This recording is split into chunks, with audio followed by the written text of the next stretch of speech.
think people could hear me with my mask on, and it sounds like you probably can. Okay, thank you. This being January 10th, Wolfeboro ZBA, I'd like to call the meeting into session. First of all, we have some administrative things to take care of in the top of the meeting here. My first item this evening is, as all of you probably know, we have several empty seats for alternates on the ZBA.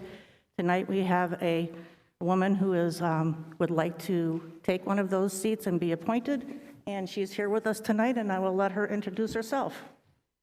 Thank you.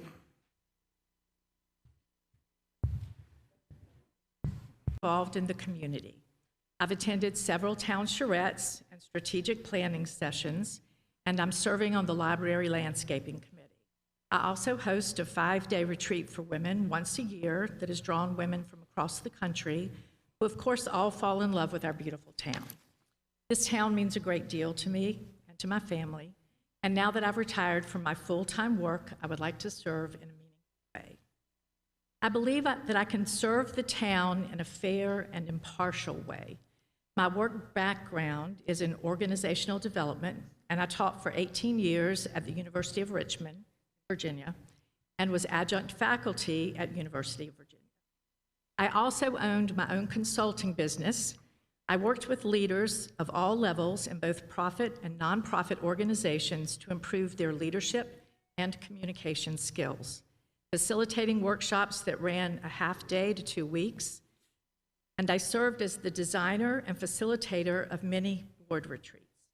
The skills that I needed to succeed in my career can also serve the zoning board well, primarily the ability to think critically, to ask probing and relevant questions, to research information, to discern between facts and emotion, and listen openly.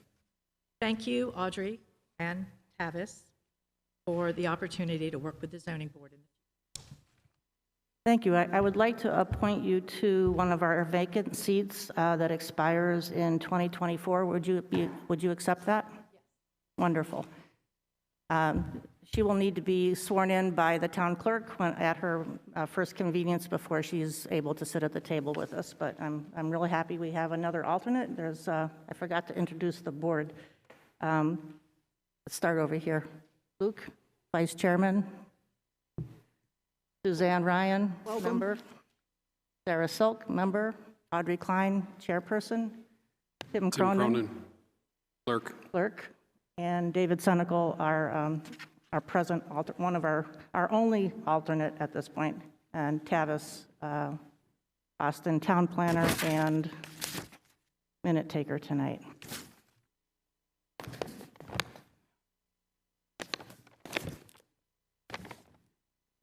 So tonight we have just the one hearing. I'm going to read through how we run the meeting, and then we'll get to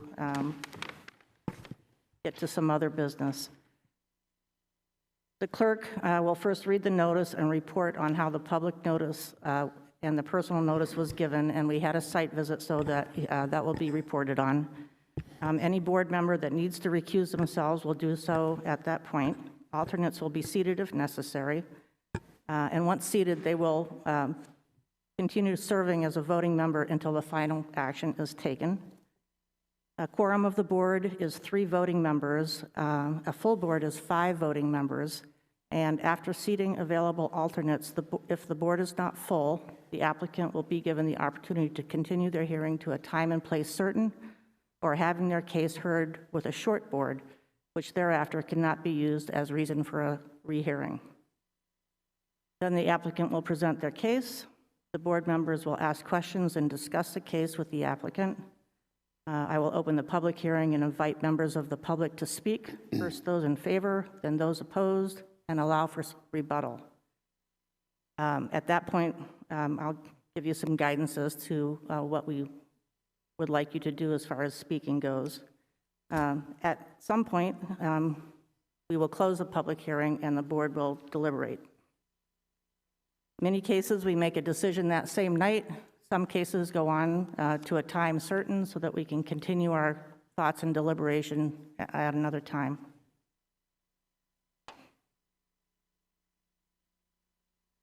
I would like to have the clerk read the case, and then I have some questions, some kind of administration questions about the application. Madam Chair, I wish to step down. Luke Freudenberg will be stepping down. I would like to seat Dave Senecal. Madam Chair, point of order. Yes. It has been brought to the board's attention that Tim Cronin has commented or replied to a website regarding this application. In the interest of transparency and/or perceived conflict, I would move that the board requests that take a vote, a non-binding vote, that Tim Cronin recuses himself under the juror standard RSA 500A 12D, which addresses directly or indirectly, gives his opinion. Can you supply that information that you're stating that I did? Can we have a second first? Motion. It was second for discussion. Okay. Tim? I'd like to know what you're referring to, because I don't recall commenting on this. Tavis, do you have a record of that? Was it a complaint to you of Tim's involvement in a comment online?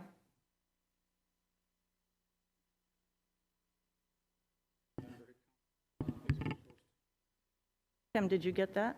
No. Are you able to give it to Tim? It was sent to us. I remember seeing it, but I don't have a copy. Do you have a copy? Do you mind if we use Sarah's copy? Trying to figure out why.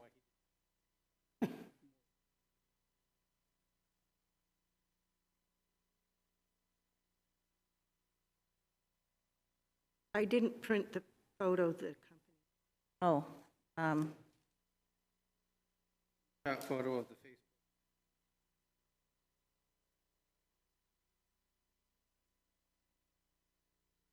I did not print that as well. I'm having a little trouble with my Right. printer. And the court document wasn't really pertinent. no, but in your email, did you not have a screenshot of the comment? Correct, that's what It was. Okay. It was also, I'd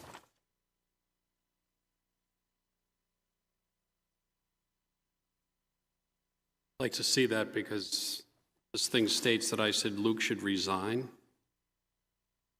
I mean, this is insane. Yeah, so the email, which was this wording, the email I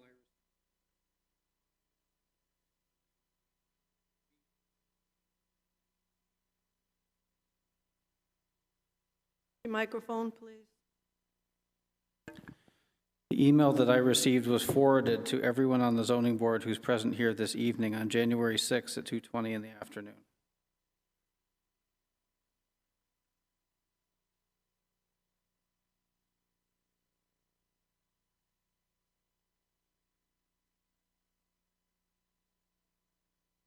Don't have it.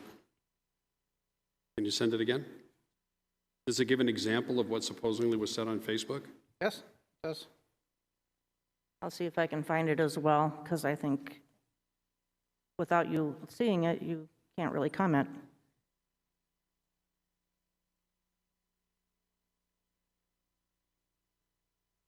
I just sent you the email.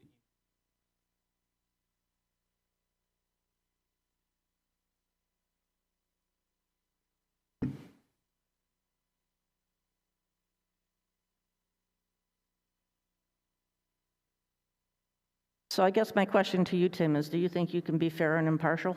Absolutely, but I don't see anything in here that has my name on it.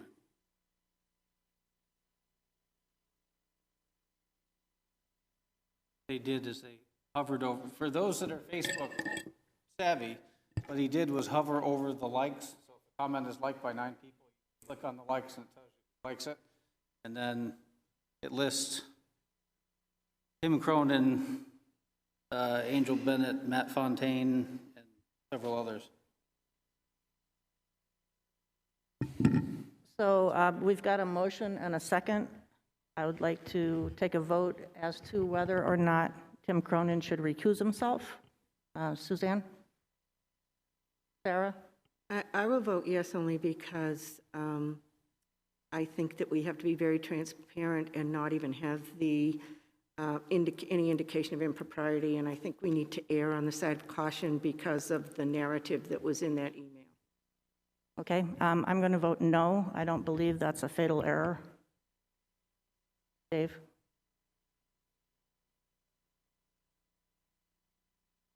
He has in the past. No. I still don't see here where I said something. Oh, you like to comment that someone. Mr. Town Planner, we have 2 yes and 2 no. Does Tim get to vote? Well, the board can only ask or suggest that a member recuse for any Yes. reason. It's ultimately up to the member. No. Thing There we to keep in mind is if Tim were to recuse down to 4 members, the board has to ask the applicant if you'd like to continue with 4 members or wait until a full board can hear the case. It sounds like Tim Cronin has said that he will not recuse himself. Will not. Okay.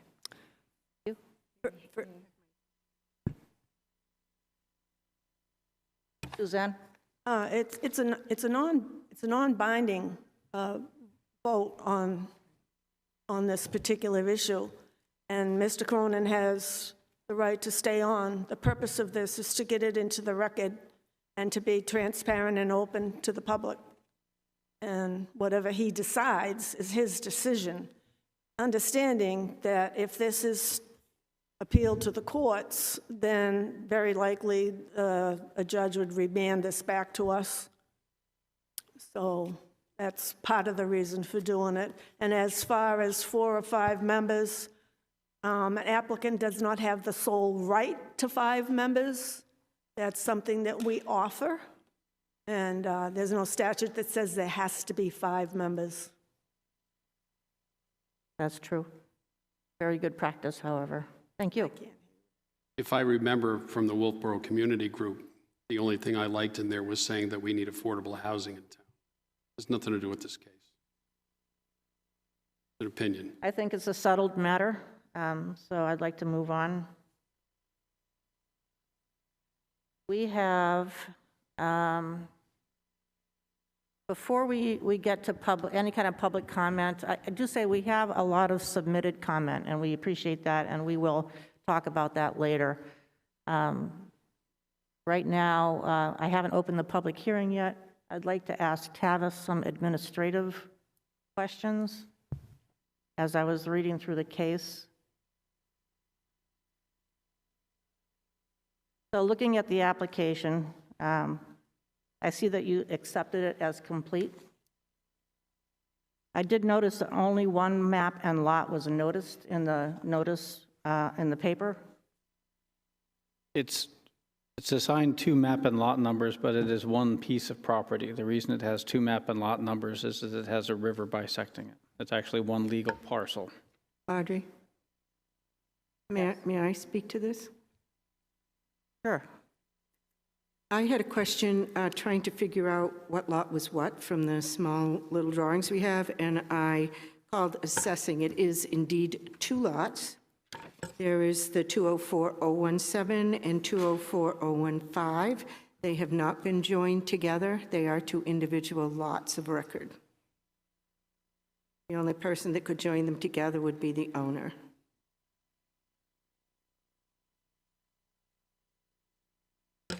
Okay. And also, Tavis, we did not have in our packet, and I wonder if you had with the application the authorization from the owner of the property to have this case heard by the ZBA?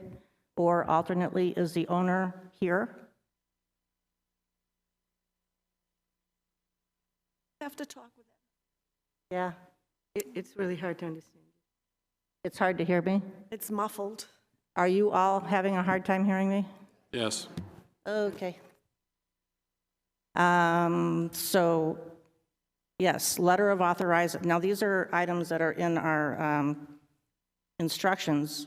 So is there a letter of authorization from the owner of the property, or is the owner property present?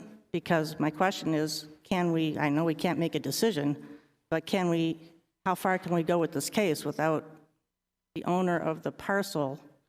I don't have it in the file with me right now, and I don't know if that's because it hasn't been finalized in the redactions, but there is a purchase and sale agreement between the applicant and the owner that authorizes the applicant to submit the application. So I believe the board is on legal footing to proceed with the application. You don't have a copy of that? I don't have it right Okay, in I'd front like of to me. clear that I up do. before we get any too much further. I have a copy, and I don't believe it's the owner that signed it. It looks as though, and I'm not accusing anybody by any means, but it looks as though that Luke signed it, and he's not, They were talking about a purchase and sales agreement. oh, I thought you were talking about the letter from authorization. No, Okay. thank you. I'd like to have you follow up on that to make sure that we have the proper authorization. And going to your question, whose signature is on the notice of decision? There's no typed name underneath it, and I couldn't really tell whose that was. Is that you? This? Yes, that's me. Okay, thank you. From the application requirement checklist, there's a fairly lengthy, specific list of things that need to be submitted with the site plan. Did the applicant speak with you about that? Did you point this out, and did they say they were not going to submit this? The applicant turned in a site plan that shows the extent of the site planning that has occurred for this project. And so they were aware that these things were required because that's part of the application package? Okay. So I would say that the site plan is quite deficient from our point of view. There's a lot of information that's not on it, and it would be irresponsible to make a decision based on that site plan. Can we add in with you? Yes, go ahead. Yeah. I found some deficiencies as well, and I don't know if I'm repeating what you're saying, but the one that concerned me the most, that I was most confused with, is that the scale drawing is supposed to be, as a minimum, 11 by 17, and we got two drawings, two separate, not to scale on 11 by 17, and it's almost impossible. It should be on one drawing to put I'm having a hard time putting together where one piece of land begins and another piece of land ends. So to come prepared with two drawings at two different scales, by the way. One drawing is 1 inch to 65 feet, and the other one is 1 inch to 100 feet. I find that it's inadequate to be able to follow along with what the site is actually doing. Anybody else have any comments? I mean, I can go through the important things that I think are missing from the site plan. It's not everything on this list that I think we would need right away, but there's quite a few items that would help us determine how an increase in density would impact this lot and the surrounding lots. Buffer zones to wetlands and shorefront, an envelope, building envelope, and property line envelope for the building locations, location and numbering of parking spaces and drive lanes, roads, how wide they are in scale to the plot that we're looking at. And on the road that has the most predominant access, I looked that up, and it's posted from the mud season, and it's a dead-end road. So I think the more information needs to come forward on the ability of that road. But I also had, Willow Road is 12 feet wide, and the length is 316 feet, 12 and 12, 24 feet. And it's a seasonal posting of a weight limit, and that's been posted for multiple years. And I think it's something that should have been brought to our attention. And an easement. I'm very concerned about the history as to when the town got the railroad, old railroad, discontinued railroad pathway. Was there any arrangement either with the railroad company or when the town took over that property and land for any kind of easement or right-of-way from the end of Willow to cross over Bridge Falls Path? I'm very concerned about that, and I haven't the ability to search the deeds to see if there's any information in the deeds. That would be something the applicant or the town, maybe the town manager could do for us. Right, and it's a little bit hard. We have to be thoughtful about the elements that are going to be site plan elements for the planning board and elements that are going to change because we're looking at an increased density. So, for instance, if the width of the right-of-ways or onto this property are narrow and they might be okay for their allowed density, and we're tripling the density, do we feel like that width is still appropriate? So I don't know how what you just mentioned impacts that. I do know that, wondering where the parking spaces and how much driveway there is and how much space the buildings take up, and the increase in sewer loading, for instance, that all is impacted by the density question. Sarah?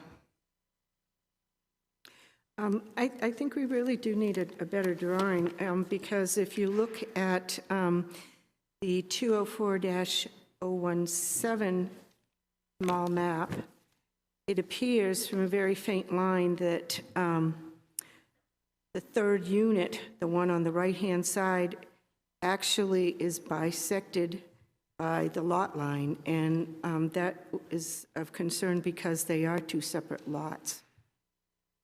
And I think if we So had in a bigger- perfect world, the condition would be the lots have to be merged, but we're so not close enough to that yet that I hear what you're saying. We couldn't possibly approve it like this. Right, we need a better map to indicate, and it also, because they're two individual lots, impacts what the variance is for. If you take the two individual lots, there are a certain number that can be put on one and a certain number that can be put on the other, and it's not the same number. It's not the same number as the number of units that can be put on it if the lot was merged. So I think it's important that we get a clear map as to where these are situated on the two parcels. Can I just go through the way I did it? I just went through the checklist, which is page 10 of the application, which we don't get and have not been getting. And E on this list, okay, Sarah, you've got it in front of you. E is requiring a location and dimensions of right-of-ways, streams, drainage, and easements. F is building dimensions and encroachments, and that would be like we've got 1, 2, 3 buildings. I don't know what the dimensions are in between those buildings. Elevations, that was G. I, elevations, contours. J was parking. K was traffic lanes, direction and dimensions.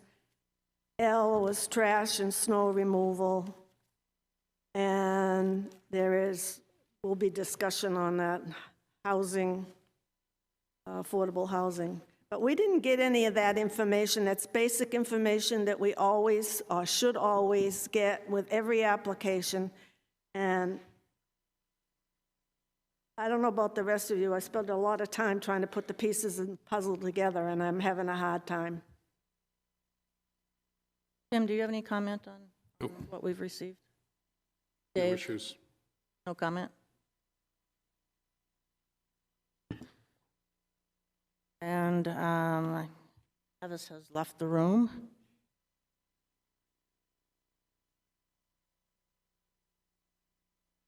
Well, page 5 of the application says, "All information required before scheduling a public hearing is supposed to have been passed in."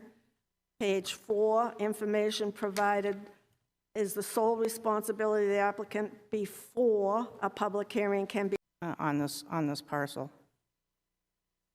The density, density is one thing that, if we're looking at a variance for density, the increased density impacts just about everything else there is on the parcel. It's not like a variance request for a height of a building, which only impacts that one aspect, for instance, or a lot line, a variance for being closer to the lot line. The density variance affects just about every other part of the parcel, to the extent that the legal system in New Hampshire is not really sure whether a density variance is a use variance or an area variance, and so it gets rather complicated. Tavis, I was waiting for you to come back. I have some more questions. Were you here when we asked about the two parcels, whether they were merged or not, or did you leave before that? My understanding is that they are one parcel, yes. There's one parcel? One parcel, is my understanding. There's two tax map numbers, but my understanding is that's because the river splits the property in two. A property line seems to be on the land side, however. Audrey?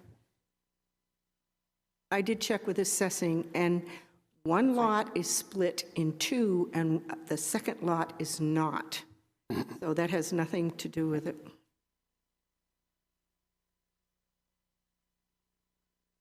Tavis, can you tell us if either of these lots are presently non-conforming in any aspect, and when they're merged, will that solve any of the non-conforming features if there are any, or will that create any additional non-conforming features? Well, non-conforming with regard to what? Non-conforming as compared to our zoning ordinance. Well, there's no minimum lot size in the commercial district. There's no required frontage in the commercial district, and there's no structures on it. In the Wolfeboro Falls, there's no required frontage? Well, it's multifamily, so So while you're looking that up, my understanding is the that short the answer to the- multifamily is in addition to the Wolfeboro Falls district, and if there's an element spoken to in the multifamily section, it supersedes anything in the Wolfeboro Falls section. However, there are still things in the Wolfeboro Falls section that apply that aren't spoken to in the multifamily section. correct. Okay. But multifamily is a permitted use in the Wolfeboro Falls district. Yes, absolutely. Right. But I was thinking more of frontage. Well, whether they remain as two parcels, if they are two parcels, I understand the conversation with assessing. Merging will not exacerbate or increase any degree of nonconformity because nothing in this project has demonstrated so far is changing the frontage or the lot size.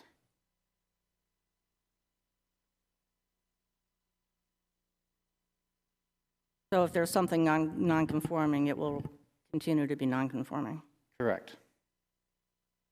Excuse me, Audrey, they are or they are not non-conforming? Well, it looks to me as if their frontages are not conforming, both of them. If I'm correct, there's 150 feet needed today. Yes, if you were to create a lot now, you would need at least 1 acre and 150 feet of frontage. So if you merge the lot, is that considered a new lot for conformity? It's not? No. Okay. I also got a little confused as I was reading the application and looking through the zoning, because Article 4A shows is for nonprofit workforce housing. It's a separate article that gives a density bonus to nonprofit workforce housing. Instead of 1 unit per 1 acre or 2 acres, like in most residential districts, it allows for 4 units on an acre. So that's a density bonus for Yes. nonprofit workforce housing in the residential areas of town, which is a very large area, correct? Correct. Okay. And then in the commercial areas, But would not include Wolfeboro Falls. that's right. Wolfeboro Falls is a commercial area. In the commercial areas, wherever, like in all the commercial areas, for-profit workforce housing is permitted. Correct. So workforce housing is permitted in, just as a layman's term, 90% of the town. Yes. So we have a pretty generous amount of space that allows workforce housing. In the construct of our ordinance allows Correct. that. Okay, I just wanted to make sure I had that right. But I don't know, and this isn't something you asked, I don't know if with all of those bonuses, you could achieve the density that this applicant has requested. Oh, I'm sure not. I was Right. just making sure that Wolfeboro provided the opportunity in a large degree for workforce housing, whether it's nonprofit or profit. Correct. Okay.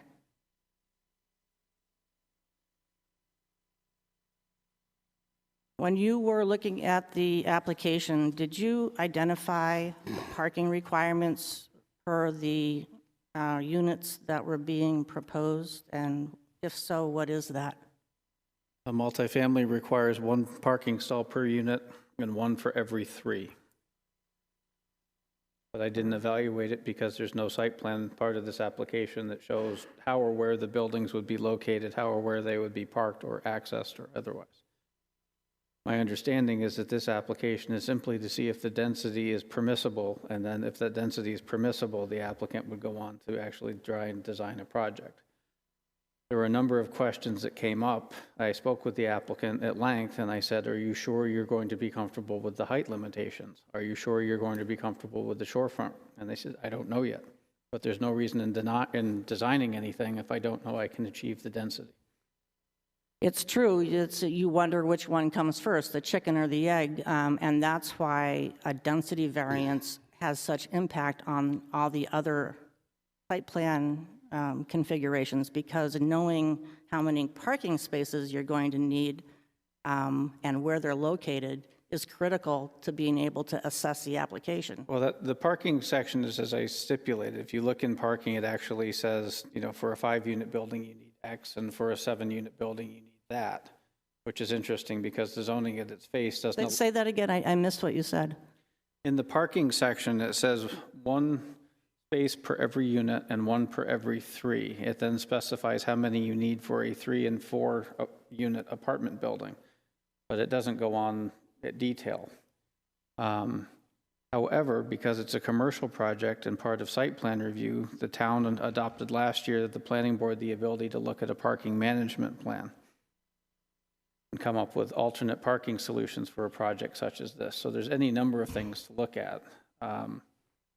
If there were 70 units there, it might be 70 parking spaces. It might be 70 divided by 3 plus 70 parking spaces, or some version thereof. Right. Which so also plays a lot into the DOT right-of-way permit that may or may not be in play at some future date, any changes to Willow Street.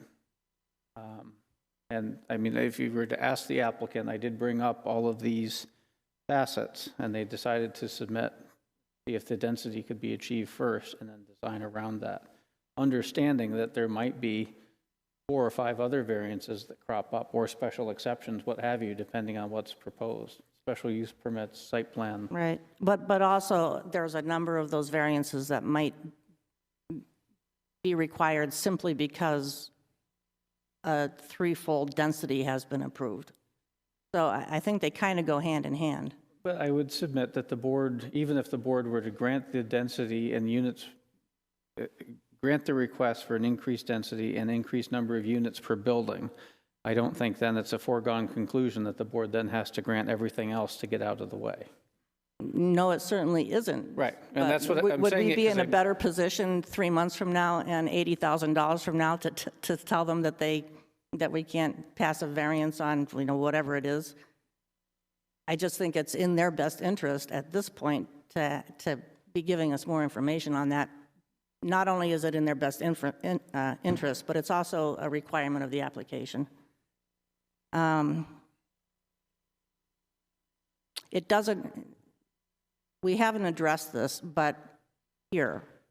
But is it your understanding that they intend to put parking underneath the buildings on the first floor? I have heard some discussion of that, but nothing in detail. Definitely nothing as far as the schematic or anything else. It was brought up as a potential option, but again, they haven't, to my understanding, done any investigation as to ledge, what the potential cost of that would be. To me, if you already know you're limited to 30 feet with a flat top structure and 35 feet, if somehow you get a 10, 12 pitch on it, becoming the first 8 or 9 feet of above ground space to parking may not work in their advantage. But again, there's, And residential is not permitted on the first floor. So I if don't they- read that section that way. I know what you're referring to, but I don't read it that way. How do you read that?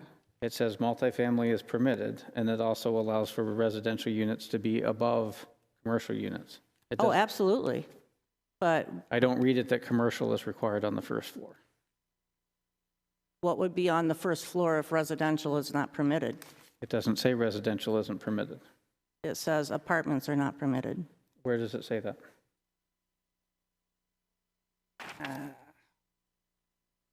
While I'm looking this up, I can tell you what it is. oh, thank you. H, residential apartments are not permitted on the first floor.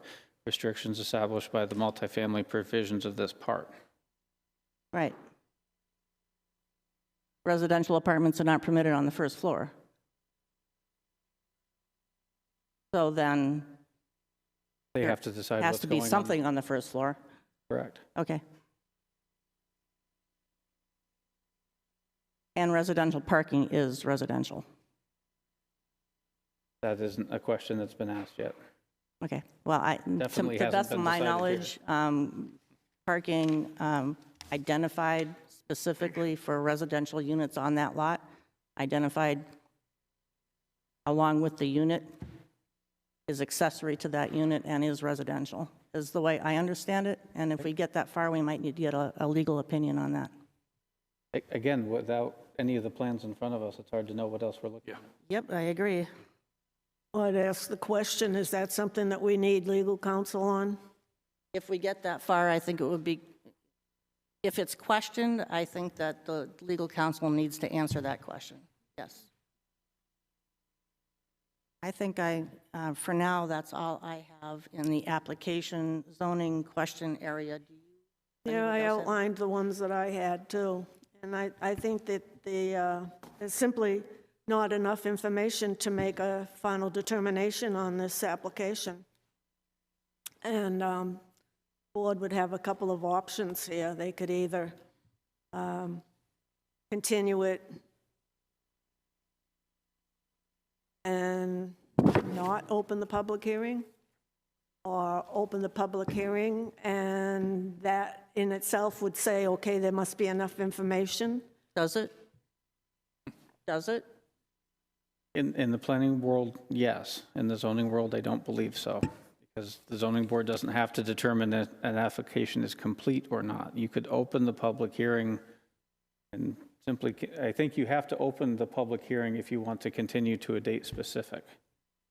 I think the advantage of that for the applicant is that if we open it and talk to the applicant, we may come up with more information that we need instead of the information we already said we need and then going to another week and then talking about it and finding out there's another 3 or 4 things.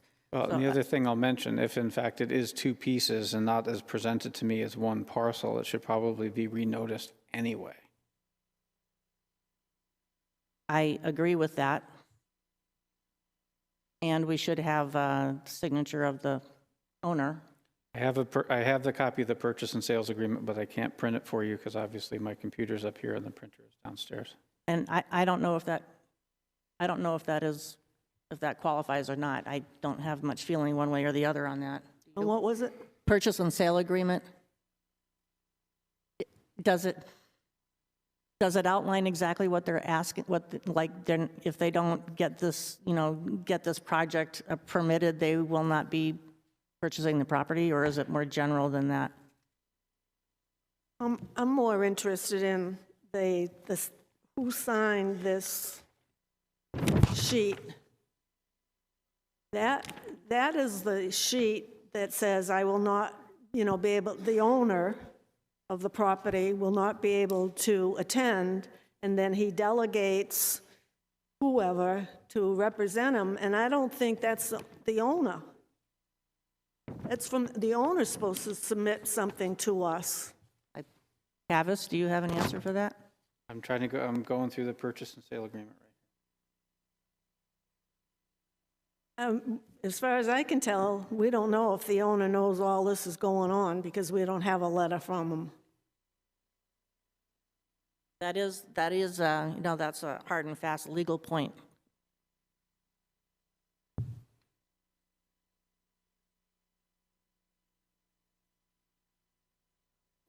His name is Robert Reich.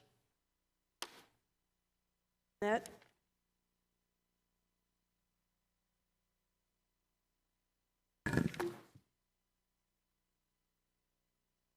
Yes, the purchase and sale agreement appears to include a bunch of provisions regarding this application.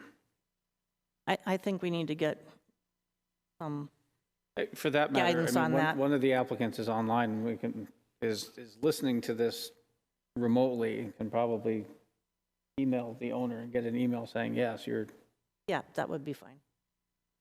I think it's I don't have any paper product demonstrating this, but I think the owner is in full knowledge and aware of this application. I should hope so, but that is one piece of paper that we're supposed to have. Yep. Yes.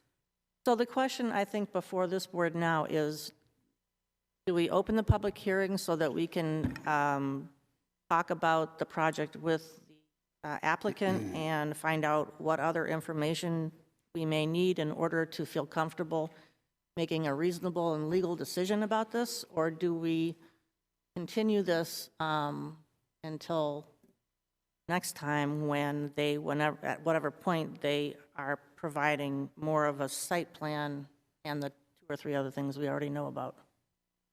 I would be in agreement to open the public hearing. Sarah? With the understanding that we get all that list of items that you said and I said and Sarah said answered before we open a continued portion. Because We can set a date and then continue it if, tonight. yeah, we can set a date and continue it if they don't have time to get that together. And the question is, we've got the list, right? Of things If that we- it was said in the microphone, we'll have the list, Okay. yes. So section 19 of the purchase and sales agreement stipulates that this purchase and sales agreement is subject to the buyers receiving all necessary permits by the town of Wolfeboro for the housing project. This is to be done within 6 months of the effective date of this contract and be at the buyer's expense. Once all permits are received, they will be given New Hampshire Housing Finance Authority. They will be given to the New Hampshire Housing Finance Authority to start the process for funding of the project. Then it goes into a deposit, non-refundable deposit by so many days, et cetera. So, and this is signed by electronically the owner. Does that satisfy it in your minds, the approval to apply? It satisfies me that he knows what's going on, but he doesn't say he delegates as his representative. Oh, it's signed by the owner and Nate Druin, who is the Representative? representative. But the application is signed by Luke Friedenberg. Yeah, they can address how that relationship works out. I believe they're part of the same association for this purpose. Dave, do you have something to say? Yeah, I think that this piece of information right here, where the owner supposedly signed it, he understood he was have to be here in person or have somebody authorized to present it. I don't see that application. The other thing, I'm going to have to agree with Suzanne that I don't think that some of the information or these drawings are anywhere near to scale that we require. I'd like to see those redone.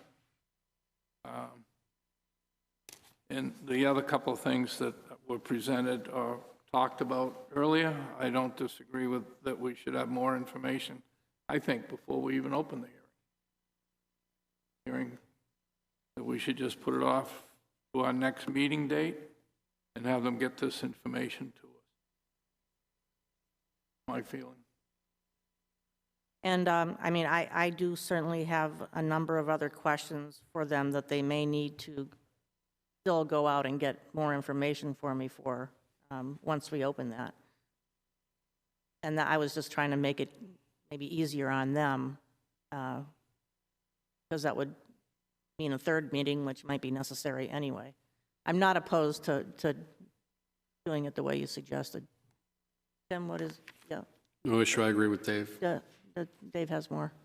Yeah, the other thing I would like to see, I know this is just a use variance for the density, not boat site review or anything else, but I would like to see some kind of a indication as far as what the buildings might look like and the height requirement. That's part of our application, I believe.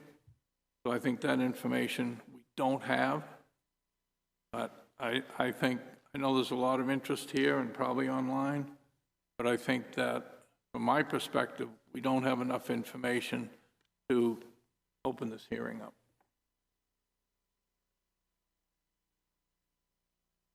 I agree with what David said, but when it comes to the buildings and all, they're saying approximately 17 units, and the math doesn't come out correctly for 70. And I think it's in the best interest of the applicants to be able to be given a chance to complete what we need to get an application so that we can act on it in a timely fashion. So are you suggesting that we, like Continue Dave it. did, bring up some questions we have like you just did now so they can hear it, or to speak with them so that we can go through that, or to continue it, bring those up next time? For instance, the funding mechanism is going to require a certain number of 1 bedrooms, 2 bedrooms, and 3 bedrooms. That's going to impact the size of the building. When do we fit that into the puzzle? It seems like that we would need, that's going to impact the size of the buildings, and if we're looking at the size or the number of buildings, then we would need to make sure that they have that information to give to us. Well, David hit on it. It's number G is probably not as clear as what you described, but it says all proposed buildings, structures, or additions with dimensions and encroachments, including proposed on the plan. So what you're asking for is some kind of a drawing or a sketch that shows the place, not just these black squares. Well, the squares say how big the buildings are. They're 80 by 80. Yeah, that's all it tells us. Doesn't tell us, as I already said, what's the density of each one of the buildings. Doesn't give us that information. I think that, to me, that's important. As far as some of the other things, traffic, water, sewer, electric, all those things, we don't necessarily deal with those. The planning board does more. But we should be aware of what kind of loading is going to happen there or whatever. I think it's part of our decision. We should not have that information, particularly the building sizes and how many units in each building. Absolutely. That could make a difference. How many As units? far as some of the other things that I've seen are in the information I have here, ledge information, that stuff, that's up to them. They're going to have to blast there. That's a lot of money. But One other again, thing money doesn't enter into it as far as we're concerned at this point. I don't want to talk to anything we have in their 5 criteria right now, because that's for the time that we have enough information that we can assess that. I don't think we have enough information, what I'm saying, Okay. basically. I don't think. My mind, anyway, I don't think we do. I think we should just continue the hearing. Continue the meeting to a public hearing with a date certain, because we don't have enough information to make an informed decision. So what kind of dates would we be looking at? Well, without being able to speak with the applicant as a board, if the board were to continue it to your February meeting, that may not be enough time for them to complete everything. I think I would almost put it back in the applicant's hands, and I would offer just to notice it again for them when they're ready with that information. Wouldn't they need to pay the fees again in that case? We can work through that. Can I just ask some clarification of what I'm Tavis? saying that because if the board feels it wasn't noticed appropriately this time, because there are in fact 2 parcels, then it has to be renoted anyway. I see. That asked the question, that answered the question I had, because the continuation would be fine for the portion that's 204-017, but the We need to renotice 015 anyway. lot that's divided with the river has not been noticed. So essentially, they have all the time they need to maybe discuss issues with you and put together a packet, and then it'll be noticed correctly on the town's dime, and we can hear it when they're ready. Yeah, I mean, for the record, the notice that was in the paper was based on the application Sure. that called out. So that, Yeah, I get that. you know, part of the application is not a copy of your deed. We don't sit down and make sure that 17 does or does not describe all of it. So, Motion? Can I ask one other question? We did have a site viewing today. However, it was for the noticed 1 lot, and I believe when we notice it in the paper, we need to notice the hearing and both lots for a site view again, if we choose not to personally go out a second time. But actually, it really is kind of necessary to go out a second time because there was nothing marked with posts or any indication where anything was going to go, so. And this is the other thing, I mean, the wetlands delineation isn't done. We have a very gross representation of where wetlands might be. I think with vegetation, they might be able to pin it down a little bit if they had somebody out there, even though it's winter. But that's kind of critical to where they can place the buildings, and that's all part of the site plan.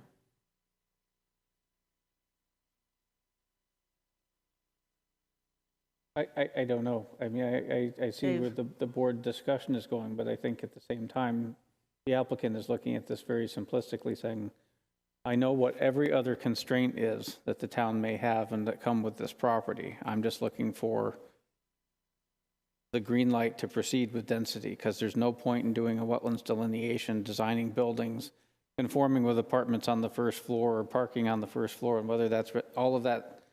But I hear where the board's going, and that will be transmitted to the applicant in order for them to proceed. Okay. Dave, The did other you option have more? tonight would be just to deny this. Yeah, I want just to follow, basically going to follow what Tavis just said.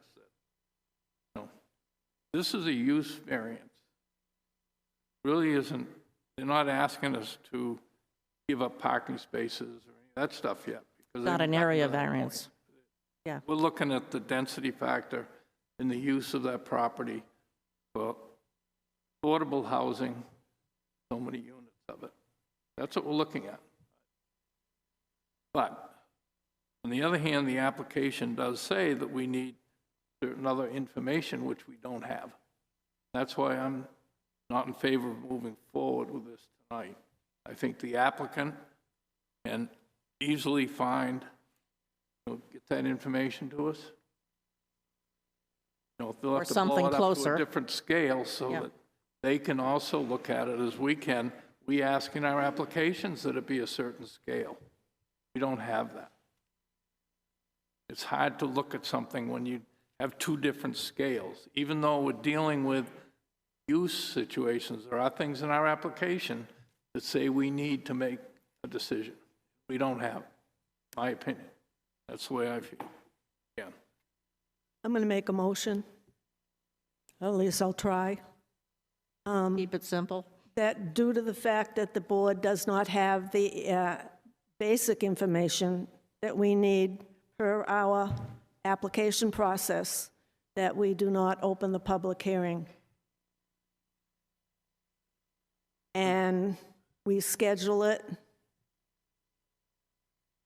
I'm trying to think of a time that would be appropriate for them to gather their information. Well, why don't we just schedule it for the next scheduled meeting? next and month? And if they don't have it, we can continue it again.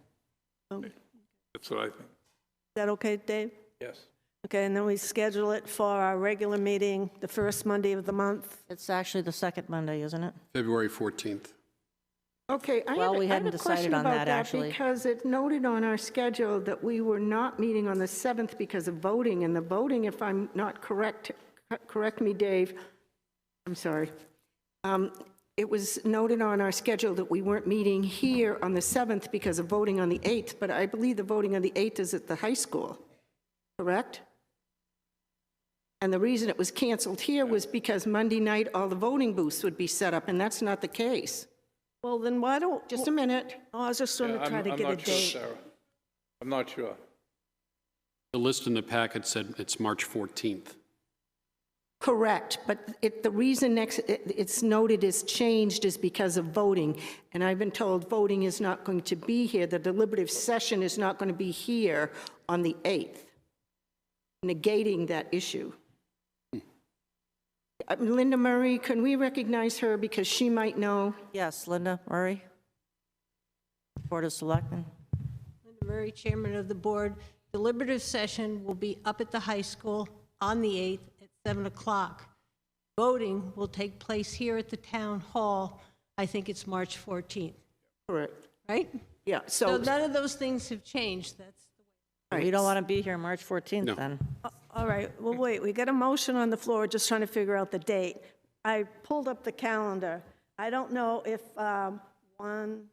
2 full weeks would be enough, because we could meet on the 24th or 25th. I think we should just go for the month to our regular meeting day in February. I don't know if you can continue if you then haven't opened the hearing. Oh, stop telling me shush.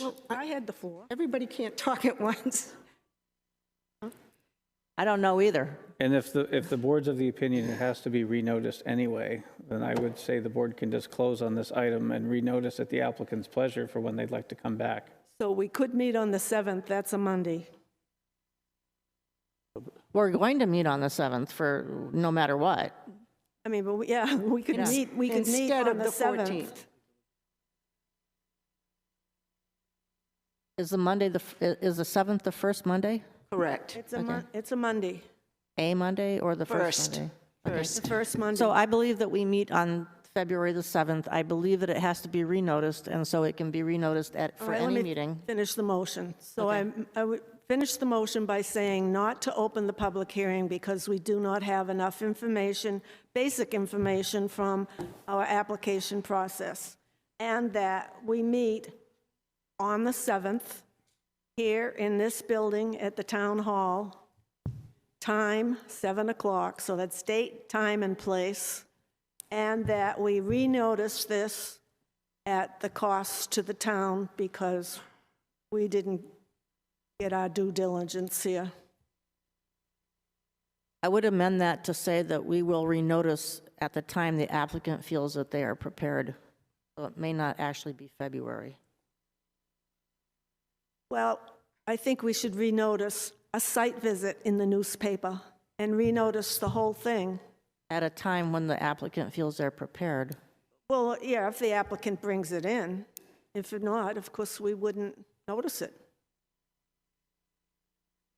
I think I've got that. Okay.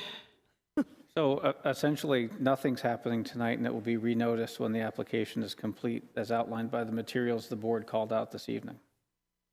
That sounds like the motion that you said. Is that the motion you said? Okay, what he said was that we are not opening the public hearing tonight, Right. and that this project will be renoticed when the additional information comes in from the applicant. Okay. Is that correct? Paraphrasing what you said, Tavis? Yep. Yes. Yeah, okay, so in other words, then, we're not setting a date because we don't know if they'll even bring in the information. That's the point, right? Right. Okay, so the motion would be simply just to not open the public hearing because we don't have the basic information we need to process this application, support processing it. Have a second? Second. All in favor, Suzanne? Aye. Aye. Aye. There we go. Thank you all for coming out. We promise really nice weather next time. Yes, again. I'm understanding you. I would really like all that material to be online. Yeah, the Attached way. to the agenda, and that's Well, you gonna get be your a roll rule to the microphone. It was on the night of the zoning board, so I Yeah. misdelivered. I gotta, Oh, I know. Audrey, Couldn't be here the meeting isn't over. Can we do the minutes and get rid of that? Yeah. So it'll work. They can be here by the. I mean, give them a few minutes to leave. Yeah. Okay. We're, Good, how are you? Travis, we're still meeting. I don't care. What? We're still gonna meet. Rein them in. As soon as they clear, we're gonna do minutes. Tell them. Who? The The microphone. crowd. Oh. Folks, just want to let you know, we're still meeting. We're going to do minutes, but you're welcome to leave Hello, if you would like. people. Hello. People that are all talking and not looking at me. The zoning board would still like to have their meeting, so if you I could agree. step outside, that would be very helpful. Thank you. Nicely said. We are having that problem. It's frankly a staff problem. We're working on it and not changing. Get those out of the way. They, right.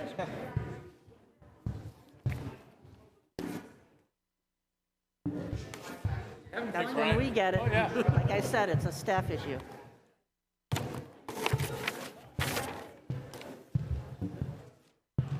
I know. Thank you. I appreciate the comment, and I agree with you. Now I can't find my agenda.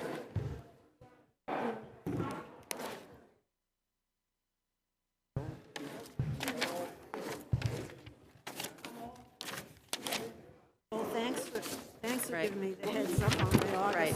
Oh, yeah, sorry for saying shit. And the other but, you thing know, is you the can't public have hearing to somebody be else's continued so that everybody who wants to say something can say something, and, you know, then that leaves more time for nothing people to in look at here. the material. I know, this is a I don't like it either. Tell your wife. It's a horrible, My opinion. there's a reason they put Randy's that, secretary, you know, MK? wood ceiling in here. Mary Kate, the one that used to take our notes? Oh, I don't know. I didn't notice. Bank has? Yeah, It might Didn't help notice. muffle the sound. yeah.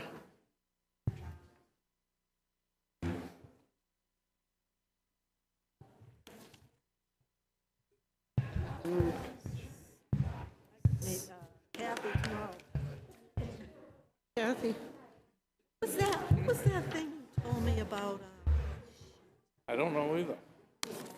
I don't, somebody will bring it up. My dad, Roger will. Roger's representing them. it's his job to make regulations people can get around.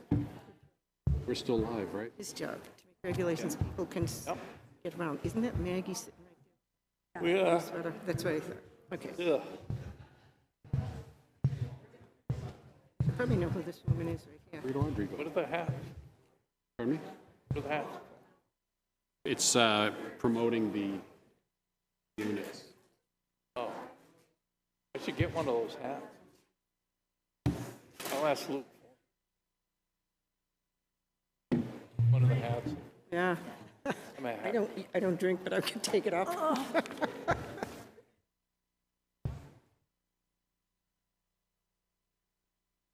You need to know what. Have you? Yeah, and I reread it again, so I'm going to, when they come back, I'm going to explain what happened. Pass out free, That's what? fine. I don't think it's a problem. Hope House used to pass out hats to people, but I think it was before the meeting.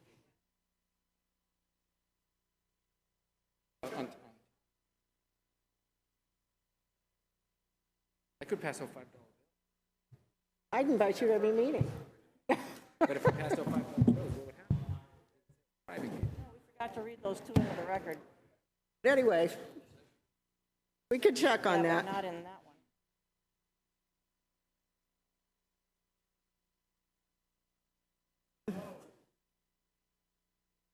Because I don't know. Audrey, minutes. there's been a question.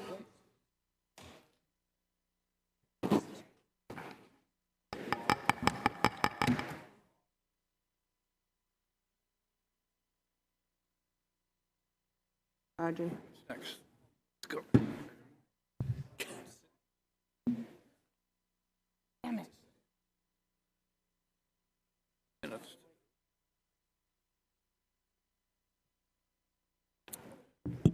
Miss Audrey. Yeah.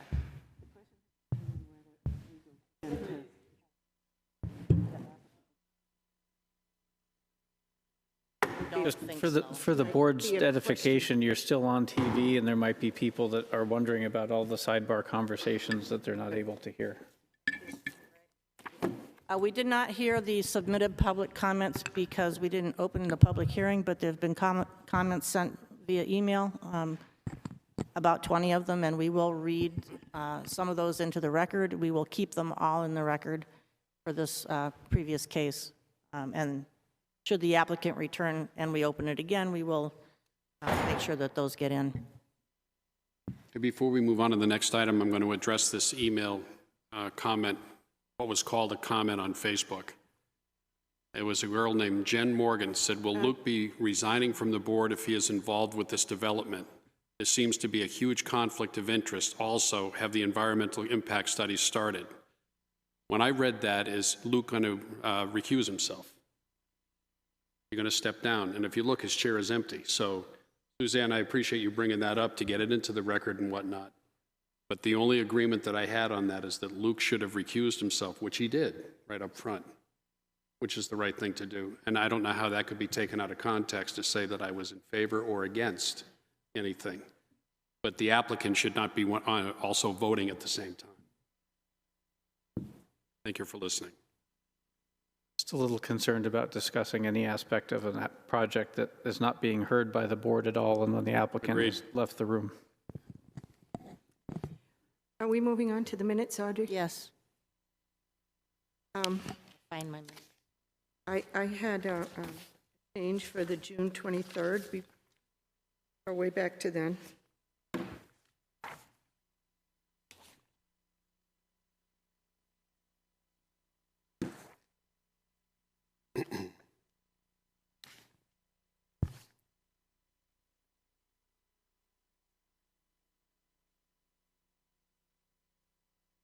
On page 15, on June 23rd minutes, at the very top of the page, there is a motion which is bold and underlined, and it says Suzanne Ryan made the motion, and it does not state who made the second to that motion.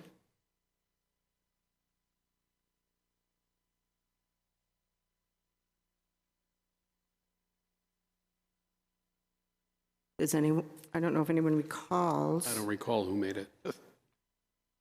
Asking about I think I June did. 23rd last year? I had a note here, Audrey, with a question mark. I think I did. Think you did? Okay.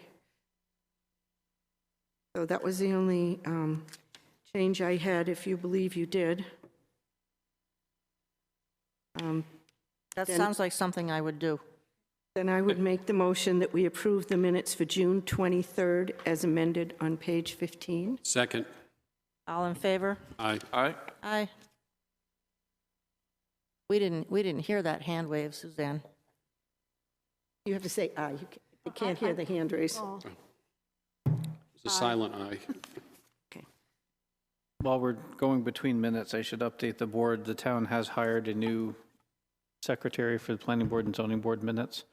So if you could, for the first couple of meetings, Audrey Klein, Suzanne Ryan, Sarah Silk, before you start talking, that way she can get used to your voices. Starting with this meeting? Or are you doing Yes. this meeting? No, I'm just taking notes, so if I see a hand raise, I write unanimous just to make sure the record's clear later.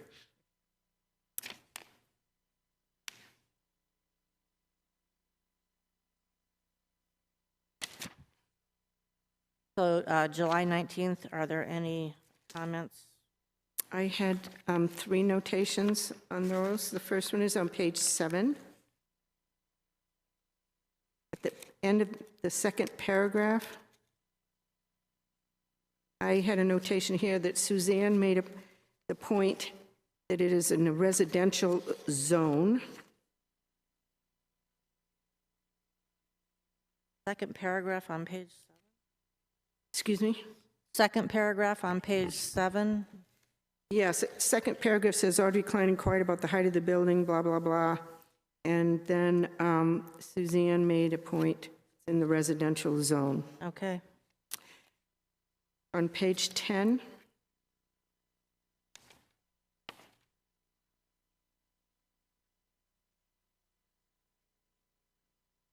third paragraph down says Dan Coons offered that in 2003, there was a blanket 50-foot setback from all wetlands, which was subsequently changed to 30 feet.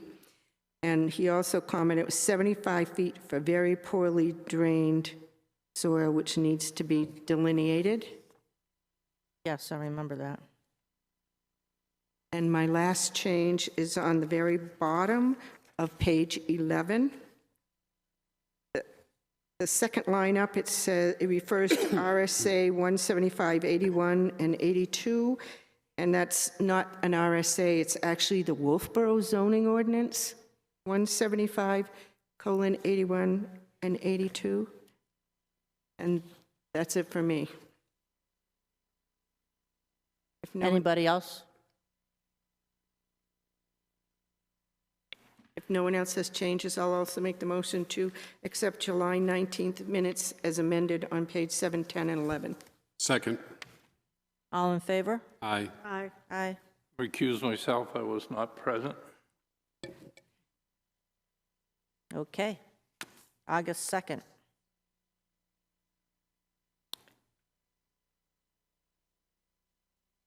I have nothing. If no one else has anything, I'll make a motion that they should be approved as written for August 2nd. Second. All in favor? Aye. Aye. September 20th.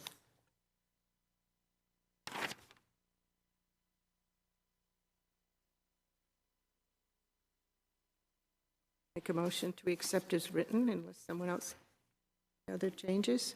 Second. All in favor? Aye. Aye. Aye. Aye. And October 4th, my jumbled responses I would like to delete because I have not gone back and seen what I said, and therefore I can't speak to those. Is that possible? Oh, it's fine. Okay. I'm going to say that you made comments, and then tonight's minutes will reflect not adding those, so that's fine. Okay. Anybody else have anything on October 4th minutes? No, so they'll take care of that. Yep. Okay. I'll make a motion to accept them as amended. Second. All in favor? Aye. Aye. Aye. December 6th. A work session on rules of procedure. Any comments? Can I just make one quickie comment? This had the meeting dates attached, and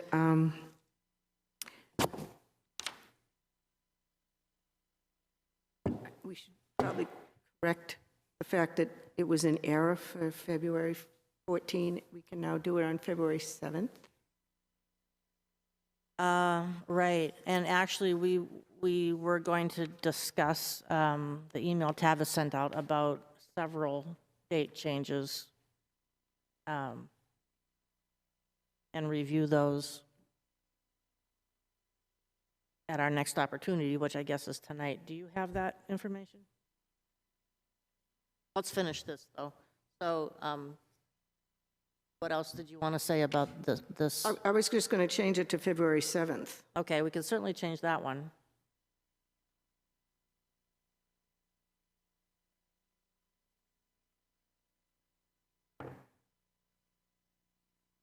Any other comments? Is March Day the 14th? Is the March, are we talking about other dates besides February for this, for these minutes?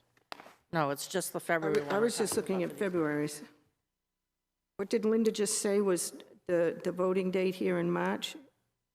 The 14th, but that's not in these minutes, only because we said we were going to meet where it says we were going to meet, what date in February. So the email I received from Terry from the town clerk, because we need to change the following meeting dates. March 7 and 8 is town voting, change the date to March 14th. September 12 and 13 are the primary, change the date to September 19th. Note the 5th is Labor Day. And November 7th and 8th is state election, changed to November 14th. So based on those changes and the conflicts in this room specifically, we've already moved the dates, but the board can talk about them and you can pick any other day other than March 7, 8, September 9 or 12, September 12 and 13, and November 7 and 8. Why is the November one 2 full weeks? Is that first a Monday? I don't know what November 7th and 8th is without. My guess is set up all the voting stuff one night and then voting the next day. That's why it's taking 2 days for any of these evolutions. Right. So just for clarity again, February, now the 7th? Yes. So, I don't have, the email I have poses no conflict in February. And March stays the 14th. Good. so are we leaving the 14th of March? Oh, it looks like we have to because they'll be, wait, aren't they voting on the 14th? No, they No, they're voting on the second, isn't it the second Tuesday in March? It's always the second Tuesday It's in the March. first Tuesday after the first Monday, Well, I which can't do makes that. it the second Tuesday. Second Tuesday in March. It is says all I March know. 7th and 8th is the voting, so that's why the Right, they the set up date all the needs to go to ballot. the 14th. You Do know, everything set up on the 7th. right. The road crew So does. there's no issue with leaving the 14th? Right. No, not for No, March. the recommended change is to March 14th, to September 19th, and November 14th. Okay. So, and based on that, we've already amended the schedule so that all the submission dates time out for those dates. I'd also like to register my annual complaint that the second Monday of the month is the scheduled date for the Conservation Commission, and the ZBA is first Monday of the month, so that people don't conflict, so that when we change ours, I think it's rude to put it onto someone else's night. I think it would be better on the third Monday. On a Thursday night? Well, it could be the third Monday. When does the planning board meet? Second and fourth Tuesdays? First and third Wednesday. Yeah, First I'm Tuesday. not No, fond of first the and third third Wednesday Monday. is the Board of Selectmen. Tuesdays. First and third First Tuesday. and third Tuesday? I don't like having them that close together. I think it's I better mean, to we're do also it. going on the broad assumption that there's agenda items. Well, that's true. I We should might say not even have public to hearing meet. items. There can always be agendas. And we could meet somewhere else. It's only becomes a conflict if there's going to be a public hearing in this room and people, Sorry. but we can play with those as they get closer too. This is just setting up the schedule for application. So we'll know well in advance of March 14th, September 19th, and November 14th if an application is coming in. So we can always move the zone. There's nothing magic about this schedule other than the submission dates. So if there's nothing pending for a public hearing, and send out an email, the deadline for submissions is passed. If you'd like to move to the third Monday because of Concom, we can do that. Because that's just a 24-hour window. Okay, so did we approve these December 6th minutes? Not yet. But we did. No, there was no Or a motion. motion? Motion. Motion to approve. All right, And Yeah. all Second. all in favor? Aye. Aye. wait, I thought Audrey seconded. Did you second? I'll second. Yes. I was ventriloquizing. So I know 3 of us turned in our assignment already today. Did the rest of us? I did. I only have 3 submissions. We were each writing what we thought about changing the rules of procedure. The Tavis and he was.